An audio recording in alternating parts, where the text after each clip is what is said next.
Praise the Lord. கர்த்தருடைய பரிசுத்த நாமம் மகிமைப்படுவதாக.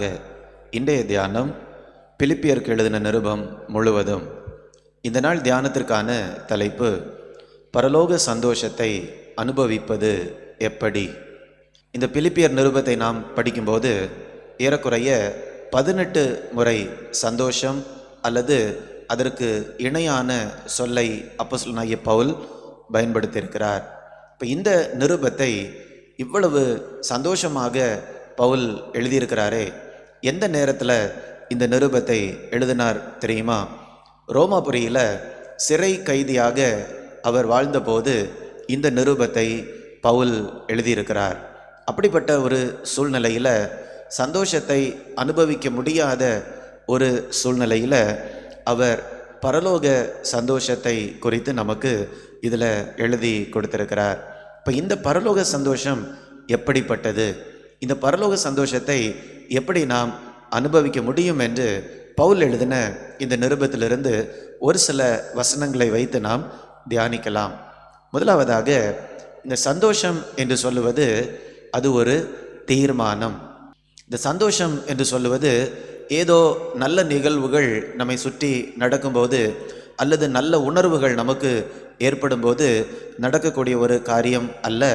சந்தோஷம் என்பது ஒரு தீர்மானம். சிறை கைதியாக பவுல் ரோமாபுரியில் இருந்த நேரத்தில் பவுல் எப்படி வேண்டுமென்றாலும் வாழ்ந்திருக்கலாம். அவர் கவலையை தெரிந்தெடுத்திருக்கலாம்.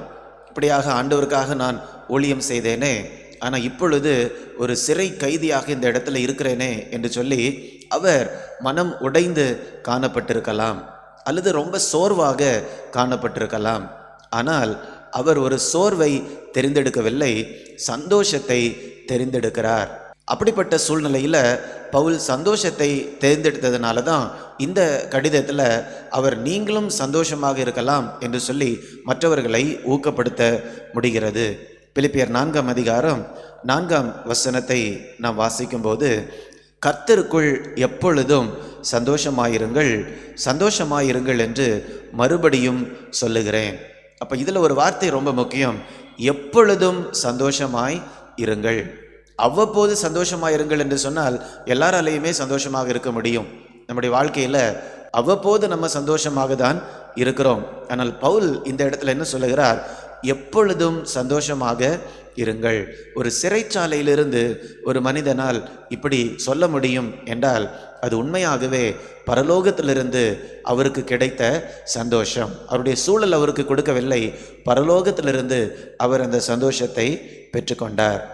இரண்டாவதாக, உறவுகளின் மூலம் சந்தோஷம். உறவுகளின் மூலம் சந்தோஷம். பவுலுடைய ஊழியத்திற்கு பக்கபலமாக ரொம்ப சப்போர்ட்டிவாக இந்த திருச்சபை காணப்பட்டது என்று அவர் அநேக இடங்களில் சொல்லியிருக்கிறார். அதனால தான் இந்த திருச்சபைக்காக ஜெபிக்கும்போது அவர் கண்ணீரோடு ஜெபிக்கிறேன் என்று சொல்லவில்லை, மாறாக வேறொரு உணர்வோடு அவர் ஜெபிக்கிறார். 1ஆம் அதிகாரம் 4ஆம் வசனத்தை படிக்கும்போது, எப்பொழுதும் சந்தோஷத்தோட உங்களுக்காக விண்ணப்பம் பண்ணி. இப்போ பவுல் சொல்லுகிறார், உங்களுக்காக நான் விண்ணப்பம் பண்ணும்போது கூட நான் சந்தோஷத்தோடு விண்ணப்பம் பண்ணுகிறேன். ஏனென்றால் இந்த சபை விசுவாசிகளை பவுல் நினைக்கும் போதெல்லாம் அவருடைய உள்ளத்தில் மகிழ்ச்சி தான் வந்திருக்கிறது. ஏனென்றால் அவ்வளவாக பவுலுடைய ஊழியத்திற்கு உதவி செய்தது தான் இந்த திருச்சபை. அதனால தான் அவர் சொல்லுகிறார், உங்களுக்காக நான் சந்தோஷத்தோட ஜெபம் பண்ணி என்று. அப்போ நல்ல உறவுகளை ஆண்டவர் நமக்கு கிறிஸ்துக்குள்ளாக தரும்போது அதிலிருந்து நமக்கு உண்மையான ஒரு சந்தோஷம் கிடைக்கிறது. கர்த்தர் தரக்கூடிய உறவுகளில் உண்மையான பரலோக சந்தோஷத்தை நம்மாலும் கூட என்ன பண்ண முடியும்? அனுபவிக்க முடியும். மூன்றாவதாக, சந்தோஷம் சூழ்நிலைகளை பொறுத்தது அல்ல. சந்தோஷம் சூழ்நிலைகளை பொறுத்தது அல்ல. எல்லா சூழ்நிலையும் நன்றாக இருந்தால் தான் என்னுடைய உள்ளத்தில் சந்தோஷம் கிடைக்கும் என்று நாம் என்ன பண்ண முடியாது? சொல்லவே முடியாது. ஏனென்றால் எல்லா சூழ்நிலைகளும் எப்பொழுதும் நமக்கு நன்றாக அமைவது மிக மிக கடினம். 4ஆம் அதிகாரம் 11ஆம் வசனத்திலிருந்து 13ஆம் வசனம் வரைக்கும் நாம் பார்க்கும்போது பவுல் அவருடைய சூழ்நிலைகளின் மூலமாக எதை கற்றுக்கொண்டார் என்று இந்த இடத்துல சொல்லுகிறார். 11ஆம் வசனம், நான் எந்த நிலைமையில் இருந்தாலும் மன ரம்மியமாய் இருக்க கற்றுக்கொண்டேன். என்னை பலப்படுத்துகிற கிறிஸ்துவினால் எல்லாவற்றையும் செய்ய எனக்கு பலன் உண்டு. இப்போ இந்த வசனத்தில் பவுல் என்ன சொல்லுகிறார்? எந்த சூழ்நிலையிலும் என்னால் எப்படி இருக்க முடியும்? திருப்தியாக, மன நிறைவோடு, ஒரு ஆழமான ஒரு சந்தோஷமான நிலையில் என்னால் காணப்பட முடியும். இதை தான் பவுல் சிறைச்சாலையிலிருந்து இந்த ஜனங்களுக்கு சொல்லுகிறார். நான்காவதாக சந்தோஷத்தை குறித்து நாம் பார்க்கும்போது, இந்த சந்தோஷம் அல்லது பரலோக சந்தோஷம் இயேசு கிறிஸ்துவை அறிவதன் மூலம் கிடைக்கிறது. இயேசு கிறிஸ்துவோடு ஒரு தனிப்பட்ட உறவை ஆழமாக ஏற்படுத்துவதன் மூலமாக நமக்கு கிடைக்கிறது. 3ஆம் அதிகாரம் 8ஆம் வசனத்தை நாம் வாசிக்கும்போது, எல்லாவற்றையும் நஷ்டம் என்று எண்ணிக்கொண்டிருக்கிறேன். இயேசு கிறிஸ்துவை அறியக்கூடிய மேன்மையை வைத்து நாம் பார்க்கும்போது மற்ற எல்லா காரியத்தையும் நான் நஷ்டமாக எண்ணிக்கொண்டிருக்கிறேன் என்று பவுல் சொல்லுகிறார். 11ஆம் வசனம், அவருக்காக எல்லாவற்றையும் நஷ்டம் என்று விட்டேன், குப்பையுமாக எண்ணுகிறேன். அப்போ இயேசு கிறிஸ்துவோடு இருக்கக்கூடிய உறவு நிமித்தமாக கிடைக்கக்கூடிய அந்த நிறைவு, சமாதானம், சந்தோஷம், இதெல்லாம் வைத்து பார்க்கும்போது, ஒப்பிட்டு பார்க்கும்போது மற்ற உலகத்திலிருந்து கிடைக்கக்கூடிய காரியங்கள் எல்லாமே பவுலுக்கு இப்பொழுது குப்பையாக காணப்படுகிறது. அதனால அவைகள் எல்லாவற்றையும் நான் நஷ்டம் என்று விட்டுவிட்டேன். அப்போ உண்மையான சந்தோஷம் எப்படி கிடைக்கிறது என்றால் இயேசு கிறிஸ்துவை அறிவதன் மூலமாக கிடைக்கிறது.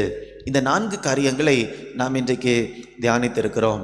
இதை வைத்து நம்முடைய வாழ்க்கையை நாம் கொஞ்சம் சோதித்து பார்க்கலாமே. சந்தோஷம் என்று சொல்லக்கூடிய தீர்மானத்தை நாம் எப்பொழுதும் எடுக்கிறோமா? கடினமான சூழ்நிலைகள் வரும்போது கவலையை தெரிந்தெடுக்கிறோமா அல்லது சந்தோஷத்தை தெரிந்தெடுக்கிறோமா? பவுலை போல சந்தோஷத்தை தெரிந்தெடுக்கும் போது உண்மையாகவே பரலோக சந்தோஷத்தை இந்த பூமியில் நம்மால் வாழ முடியும். உறவுகளில் ஆண்டவர் அங்கீகரித்து ஆசீர்வதித்து கொடுத்த உறவுகளின் மூலமாக சந்தோஷத்தை நாம் அனுபவிக்கிறோமா? கர்த்தர் கொடுக்கக்கூடிய உறவுகளிலிருந்து உண்மையான பரலோக சந்தோஷத்தை நாம் பெற்றுக்கொள்ளலாம். சூழ்நிலையை பொறுத்து நாம் சந்தோஷத்தை அனுபவிக்கிறோமா? அப்படி இல்லை என்றால் பவுல் சொன்னது போல எந்த சூழ்நிலையிலும் மனரம்யமாய் வாழ்வதற்கு கற்றுக்கொண்டேன் என்று நாம் கற்றுக்கொண்டிருக்கிறோமா? 4ஆவதாக, இயேசு கிறிஸ்துவோடு நமக்கு இருக்கக்கூடிய உறவில் நம் ஆழத்திற்கு செல்லும்போது அதிலிருந்து வரக்கூடிய சந்தோஷத்தை நம்மால் அனுபவிக்க முடிகிறதா? இந்த 4 காரியங்களை நாம் பார்த்திருக்கிறோம். இதிலிருந்து பரலோக சந்தோஷத்தை எப்படி நாம் அனுபவிக்க முடியும் என்று கற்றிருக்கிறோம். இனி நாம் எல்லாருமே இந்த பிலிப்பியர் நிருபத்தை தனிப்பட்ட முறையில் தியானிக்கும் போது கர்த்தர் நம்மோடு இன்னும் கூடுதலாக பேசுவாராக. ஒருவேளை இன்றைக்கு நீங்கள் கவலையோடு காணப்படலாம், கண்ணீரோடு துக்கத்தோடு காணப்படலாம். ஒருவேளை உங்களுடைய சூழ்நிலை கடினமாக இருக்கிறதுனால நீங்கள் துக்கத்தோடு காணப்படலாம். இன்னும் அநேகர் துக்கமாக இருப்பதையே ஒரு பழக்கமாக வைத்திருப்பார்கள். கர்த்தர் அவர்களுடைய வாழ்க்கையில் ஆசீர்வாதத்தை கொடுக்கும் போதும் கூட அவர்களால் சந்தோஷப்பட முடியாது. ஏனென்றால் துக்கப்பட்டு பழகுனதுனால அவர்களால் சந்தோஷப்பட முடியாது. இன்னும் அநேகர் துக்கமாக காணப்படுவது தான் கிறிஸ்தவம் என்று சொல்லிக்கூட இருக்கிறார்கள். ஐயோ, சிரிக்கக்கூடாது, சந்தோஷப்படக்கூடாது என்று சொல்கிறவர்கள் கூட இருக்கிறார்கள். ஆனால் இன்றைக்கு நாம் வேதத்தில் பார்க்கிறோம், எப்படிப்பட்ட நிலையில் நாம் காணப்பட்டாலும் பரலோகத்திலிருந்து வரக்கூடிய சந்தோஷத்தினால நாம் நிரப்பப்பட்டு வாழ முடியும் என்று நாம் கற்றிருக்கிறோம். அப்படிப்பட்ட ஒரு தெய்வீக சந்தோஷத்தினால நிரப்பப்படுவோம். ஆண்டவர் விரும்பக்கூடிய வாழ்க்கையை நாம் வாழ்வோம். மற்றவர்களுடைய வாழ்க்கையிலும் இந்த சந்தோஷம் கடந்து போவதற்கு காரணமாக இருப்போம். பவுலுடைய வாழ்க்கையில் கடினமான சூழ்நிலையில் அவர் சந்தோஷமாய் வாழ கற்றுக்கொண்ட பிறகு மற்றவர்களுக்கு அந்த சந்தோஷத்தின் வாய்க்காலாக அவர் மாறிவிடுகிறார்.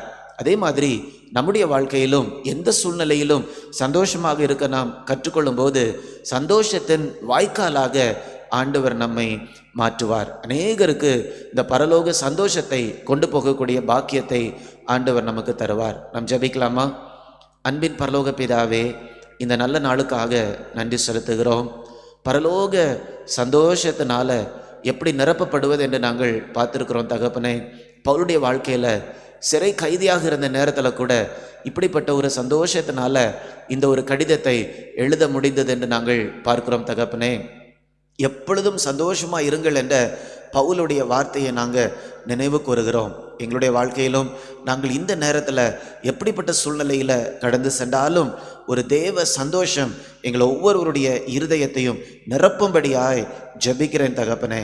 அப்படி சந்தோஷமாக வாழ்ந்து மற்றவர்களுக்கும் கிறிஸ்துவுடைய சந்தோஷத்தை கொண்டு போக ஆண்டவர் எங்களுக்கு கிருபை தாரும்.